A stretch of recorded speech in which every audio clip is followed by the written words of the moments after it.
Добар ден во ова веќе вистинско попладне, часот е 5 и нешто. Вие сте во отворено студио на 1 ТВ, студио 1. Јас сум Сашо Ордановски, вашиот понеделнички водител, а во наредниот сегмент од некои 20-30 минути ја имам таа чест и задоволство да поразговарам со мојата колешка Тамара Чаусидис, која што не само што е долгогодишен новинар, туку е и бившиот 8-годишен председател на Синдикатот на новинарите на Македонија. Да кажем дека Звеки Звездан Георгиевски, кој сега веде председател, беше минатата недела или пред некој ден во нашето студио, но јас, Тамара, просто не можам да си дозволам ти да заминеш од таа функција, а да не направим едно сумарно интервју. Тамара, 8 години беше председател на Синдикатот на новинарите, практично од неговото основање. Кога гледаш наназад, кои ти се впечатоците што ги носиш со себе? Па ја се уште рано да направам впечаток кој што може да се сумира со една реченица. Уште е свежо, таа транзиција не е готова, но клучните впечатоци ми се дека овие 8 години, прво ние се формиравме во многу тежок период. 2010 во крај на ноември, пред влегувањето на полицијата во А1. Буквално нашата прва реакција, јавна, соопштение беше за упадот во А1. Тоа е практично ноември 2010, ако не слажам. Така. Извини, само да ти упаднам. Јас тогаш отидов на местото на настанот, од онаму кај што не запираа до телевизијата, избрав лично 96 полициски автомобили. Да. Не знам дали памтиш. Па памтам, пошто го кажа во емисијата. Така, да. Тоа беше многу драматично и нашето прво соопштение беше токму во врска со тоа, и тоа не определи. Тоа не дефинира да бидеме повеќе и перципирани, но и поставени како борбен синдикат. Синдикат, знаете, кога ќе кажете синдикат, асоциацијата на луѓето, особено на постарите, е синдикално летување, полутки, јајца и така натаму. Ние свесно го формиравме синдикатот како некаков поинаков, значи на трагата на автентичните синдикати, и самата ситуација во која се формиравме не дефинираше да бидеме борбен синдикат. И јас кога ќе ги прелистувам фотографиите во тие 8 години, 50% се мои фотографии на улица. Протестиравме, многу акции имавме, заеднички акции, разни, од кампањи... Имаше апсење, имаше насилства, имаше синдикални кршења на права, закони, кежаровски... Закони, реформи, така е. Мислам, неброено. И како што поминуваше времето, нашата борба на улица доби и масовност, и ние се и солидаризиравме и со многу други движења, така да овие 8 години беа такви години на синдикатот. Јас се надевам дека сега доаѓа еден нов период во кој што синдикатот ќе поработи малку повеќе на она што е исто така клучно за синдикалното движење во Македонија. А тоа е за колективни договори, да разговара, за почитување на законот за работни односи. За социјалната позиција на новинарите и медиумските работници. Да, ова не е само на новинари, туку и на медиумски работници. Значи, претпоставам дека вашето членство брои значаен број од овие колеги кои што не стојат само пред камерите. За жал не. Ние имаме членство кое што е составено и од медиумски работници, но кај нив потешко пробиваме, не ни веруваат. Постои голема социјална разлика во самите редакции меѓу новинарите и техничкиот кадар. Имаат ли они свој синдикат? Немаат, но сакам да кажам со поголема недоверба не прифаќаат, но затоа ако не прифатат се многу поактивни и поактивистички отколку новинарите. Тамара, настанавте низ оган, што се вика, нели така натаму. Сепак имам право да те прашам, бидејќи стоја доволно години за тебе. Каква е синдикалната свест помеѓу колегите? Јас веднаш да се декларирам, ја не сум член на синдикатот, бидејќи сум бил на раководни позиции и не мислам дека луѓе кои што се на раководни позиции треба да бидат, ние треба да разговараме со синдикални представници. Но каква е синдикалната свест помеѓу нашите колеги? Лоша, ја можам тоа да ви го илустрирам и преку бројки. Ние што туку направивме една анкета, додуша преку со дигиталните медиуми, но се покажа дека во дигиталните медиуми кадарот е искусен и поминал и преку печатени и друг вид на медиуми. Он индикативно е, кога ќе ги проверите колку знаат, сите велиме знаеме, меѓутоа познавањата од синдикализмот се доста ниски и она што е најдраматично е на прашањето дали имате синдикат, голем дел, речиси 50% не знаат, не се заинтересирани. Тоа е она што... Уплашени ли се колегите или просто немаат иницијативност за да самите се... Знаете што, ако се уплашени е подобра ситуација. Малодушноста и равнодушноста и недовербата. Дека нешто може да се промени е многу подраматично. Кои се всушност најголемите, најмногобројните активности што сте ги имали? Од која сфера на некаков синдикален ангажман? Бидејќи поминавме низ најелементарни прашања на насилства, притисоци и така натаму, па до овие социјални прашања кои што се висина на плати, услови за работа и така натаму. Кои се денеска превладувачките, да кажам, елементи во платата е клучна. Ако ги прашате што е клучно, со што треба синдикатот да се занимава новинарите, ќе ви кажат економско-социјалната положба, значи платите. Пазарот е нерегулиран, односно не постои реален пазар и понудата е поголема, тоа се користи, се паѓа цената на трудот, луѓето се плашат дека ќе останат без работа и тоа е точката преку која тие се корумпираат или се заплашуваат. Всушност, не знам колку луѓето ќе ги интересира, но мислам дека е релевантен податокот, дека јас влегов во организирање и формирање на синдикат од позиција на председател на Совет за етика, Совет на честа на ЗНМ. И она што беше моја вокација е саморегулацијата, почитување на професионалните стандарди, интегритетот на професијата, достоинството на професијата. И јас, работејќи го тоа, сватив дека преку закана од отпуштања, преку закана за намалување на плати, деградирање и така натаму, новинарите, како да кажам, се прогласуваат банкрот на идеали. Едноставно се согласуваат да не бидат професионални до крај, да дозволат текстот некој друг да им го напише. Сето тоа под оправдание дека се бори за својата плата и за својата позиција. Со други зборови, синдикалната позиција рефлектира професионалната позиција. Имено. Без новинар кој што има стабилна работна позиција и кој што е пристојно платен, вие не можете да очекувате професионален интегритет. Тоа е она што мене ме потикна и што ми ги отвори очите дека нас ни треба синдикат во медиумската сфера. Има ли уште плаќање на рак? Велат дека има. Вашите синдикални членови што велат? Има. Добро, една е свеста помеѓу синдикалните членови, овие што би морало, би требале, би сакале да бидат и така натаму. Каква е свеста од другата страна? Како е развојот на свеста кај работодавачите? Има ли напредок во таа смисла? Конечно и кај законодавците кои што се третата страна во регулирањето на целата. Па сега, ако споредам со пред 8 години, има промена. Полека, нели, дали ги отвараме вратите или правиме дупки од силно тропање, не можам да кажам, но полека ние се етаблиравме веќе. Темата ја ставивме на маса.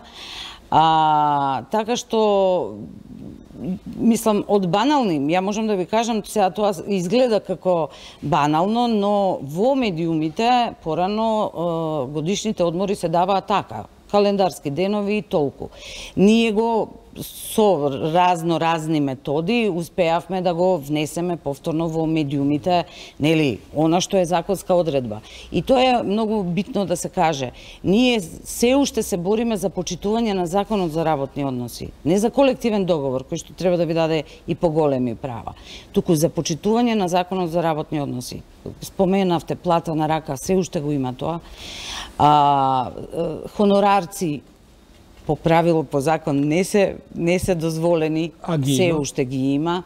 Со ограничени договори, со разноразни... Договори на определено. Законот за работни односи е во полза на работодавачите, може 5 години да ги држи луѓето и сега вие кои сте на 3 месеци со договор за вработување, нема потреба воопшто притисок да ви прават. Има една реклама, вели апарат за гасење пожар се купува пред пожар или после пожар. Како се сладуваш со една синдикат од која ќе ти избркат од работа или пред да ти избркат од работа? Тоа е она што ние го се обидуваме да го испратиме како порака до членството, е дека е тоа членството во синдикатот е за не дај Боже да не ти притреба. Затоа што подоцна е многу потешко. Ние имаме ситуации кога не информираат на крај. Се отпуштаа масовно новинари минативе години. Така што кога тоа ќе стигне на дневен ред, потоа веројатно тогаш е само да ја минимализира штетата. Ако дојдете вие у ситуација пред отказ, онда е многу тешко, онда повеќе вие преговарате за процедурата на отказот, отколку да не дојде до тоа, или до мобинг, или така натаму. Водевте ли преговори овие години? Кои од тие преговори беа најтешки? Да речеме, целото гасење на онаа империја на ВАЦ и така натаму, во тоа бевте вклучени? Бевме вклучени во тоа. Нашата сила произлегуваше од силата на членството. Без оглед колку ние се обидувавме да наметнеме одредени теми пред да се случи крајот, не можевме се дека самите членови не решија дека е готово, ама многу доцна беше. Тоа беше веќе прашање на време и постоеше решеност, нели, кај сопственикот тоа да го затвори и ние се обидовме да го барем да го пролонгираме. Сега гледаме дека има и судски случаи во врска со тие. Ние и да не ме викаат за светоци. Имаме ние покренато кривична пријава поднесено до обвинителството и таа кривична пријава беше превземена од специјалното јавно и ние бевме таму на разговор. Се уште веројатно најголемата редакција во светот, во Македонија, во оваа сфера е редакцијата во Македонската радиотелевизија. Да. Таму има најмногу новинари и медиумски работници, поброј споредено со сите други комерцијални медиуми. Какви ви се позициите во МРТВ? Сега да не...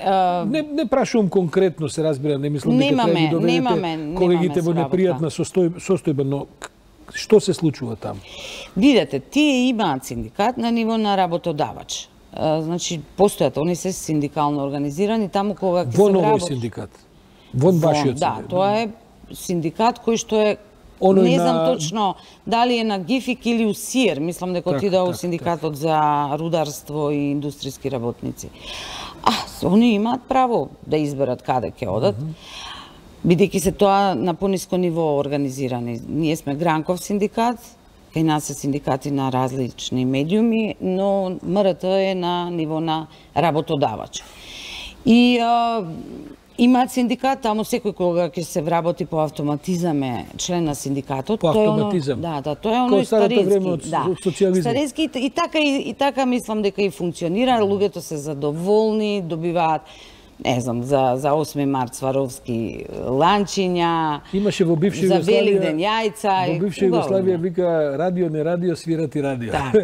Така да мислам дека се задоволни. Ние неколку пати се обидовме да воспоставиме комуникација, но вие се разбира, треба да знаете дека ние бевме и политички многу етикетирани, бевме предмет на соопштенија на партиски, нас не доживува. Притисоци, нас не доживува, нели, она као немој да застанеш у кадар, да не ме фатат со тебе и така натаму, као државни непријатели. И сега, знаете, еден синдикат кој што се бави со такви некои фини нешта, зашто би си ставал трн у здрава нога е да влегува у оваков наш синдикат, кој што не е никаде. Ние не сме ни во ССМ, ни во КСС.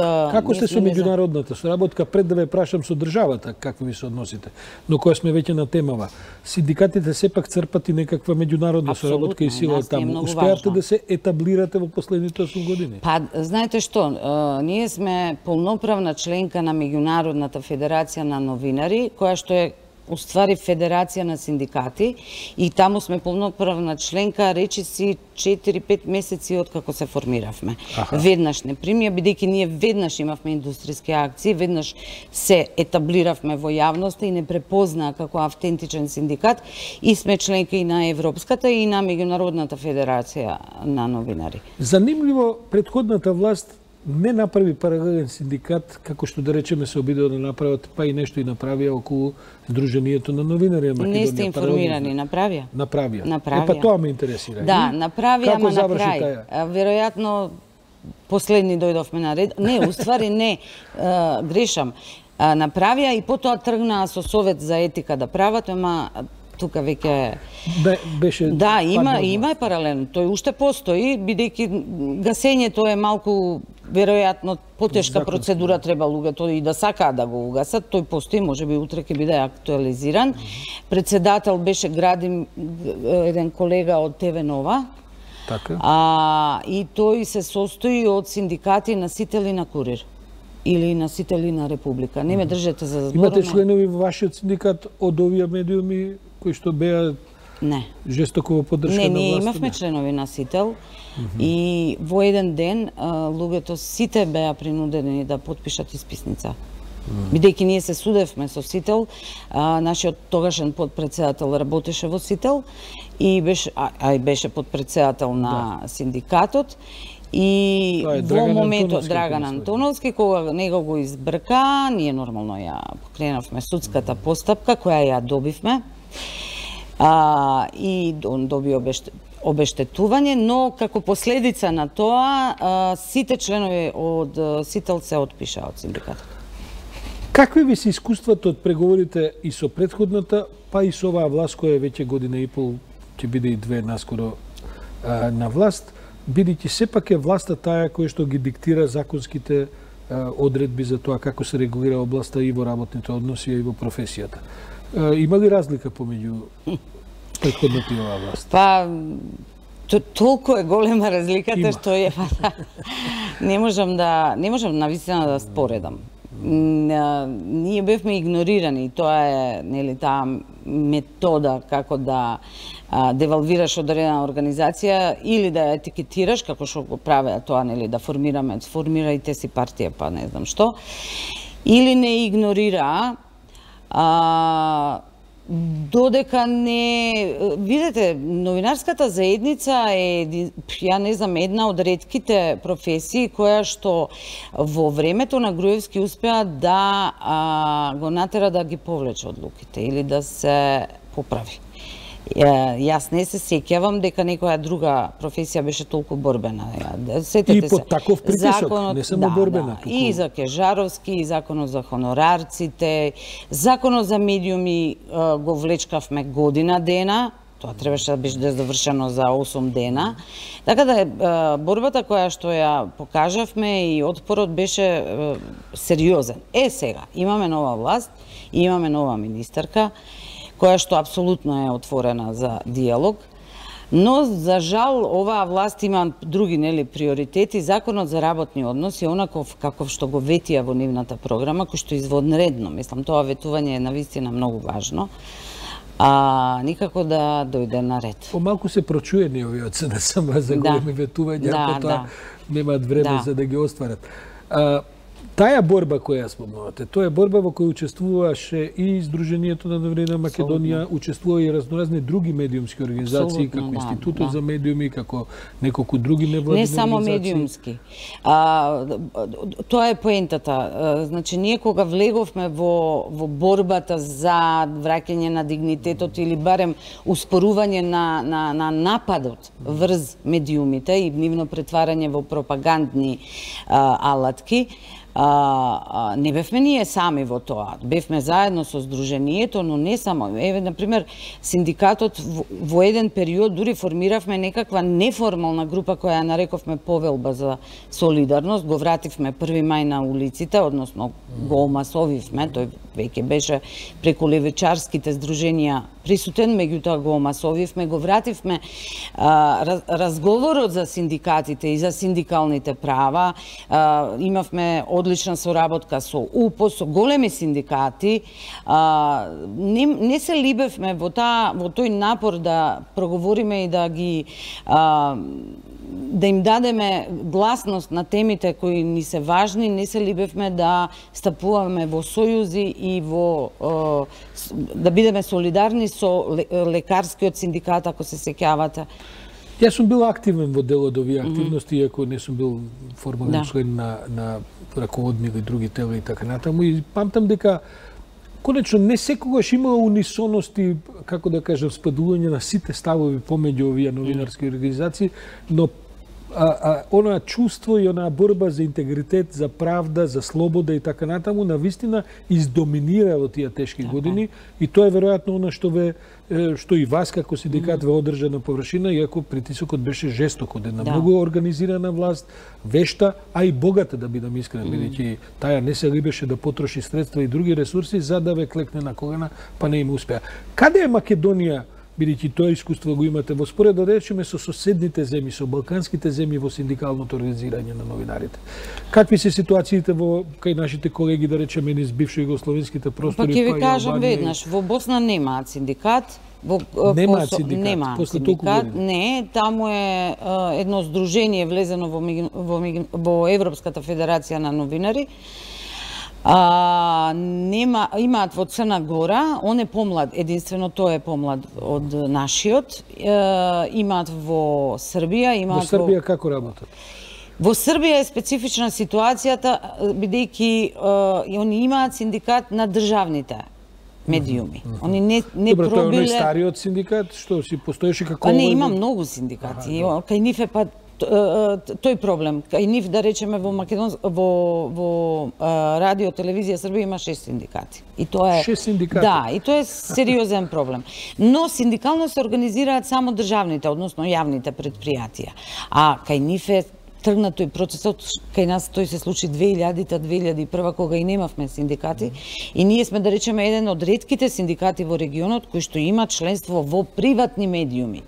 Во приватни медиуми синдикати нема ниту во Хрватска, ниту во Србија, во Босна нема, ниту во Црна Гора. Не е коректно да ве прашам за членството, бидејќи бројот на членството е едно од деловните тајни зад кои стојат синдикатите. Да, обично синдикатите не зборат. Така е. Задоволни сте од членството, бројот? Па, ако ја гледаме низ оваа призма, дека членство во синдикат се смета за нелојалност кон сопствеништвото, додека вие имате цели медиуми кои плаќаат членство во други новинарски организации, без проблем. Да, задоволни сме и еве сега се обидуваме да го зголемиме бројот и со новите медиуми, со дигиталните медиуми. Каков е пристапот во тие медиуми? Бидејќи тоа мали микроредакции седат по 3-4. Поинаков е. Ние се адаптираме на новото време. Бидејќи новото време... Прифаќаат газдите на тие медиуми дека... Да, затоа што многу често газдите на тие медиуми се и самите новинари и имаат искуство и со синдикално организирање и така, сега не сите се разбира, меѓутоа многу е поинаков динамиката и функционирањето во малите медиуми за разлика од големите. Има една теза дека професијата новинарство е на изумирање. Тоа значи дека со овој тренд на тоа дека секој може да биде новинар и дека секој може и од својата спална соба да прави медиуми и така натаму, дека тоа несомнено ќе се одрази и на статусот и на размислувањата за тоа како треба да се организира синдикатот. Апсолутно, па ние Во која смисла сте во текли сте со тие трендови? Апсолутно, ние сме во таа смисла многу модерни, ние така и се формиравме за разлика од другите синдикати, ние сме со синдикални групи, секаде кај што има тројца членови можеме да го легитимираме тоа како синдикална група која е дел од за да ги одбегнеме тие, нели, кабадахи кои не дозволуваат.